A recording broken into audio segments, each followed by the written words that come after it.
చెయ్యకూడని దోషం ఏదో చేశారు, అది జాతకంలోకి దొరకదు, పీడిస్తూ ఉంటుంది. మీకు దొరకని దోషం పోవాలి అంటే ఒక్క నంది అభిషేకానికే పోతుంది. అది ఎప్పుడో తెలుసా, ఎప్పుడు పడితే అప్పుడు చేయడానికి వీల్లేదు. త్రయోదశి నాటి సాయంకాలం శివాలయంలో శివలింగానికి పొద్దున్న అభిషేకం అయిపోతుంది కాబట్టి అలంకారం చేసేసి రుద్రాధ్యాయంతో నందీశ్వరుడికి అభిషేకం చేస్తారు.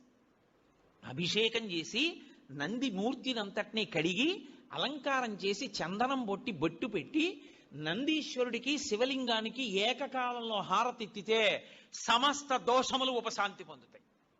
ఒక్క త్రయోదశి నాడే, ఇక ఇంకొక రోజు లేదు దానికి.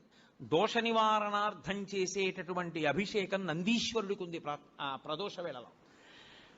జాతకంలో వచ్చేటటువంటి అంత గొప్ప గొప్ప దోషాల్ని కూడా నివృత్తి చెయ్యగలిగిన శక్తి ఎక్కడ పటమరిస్తుందంటే శివాలయంలో పటమరిస్తుంది.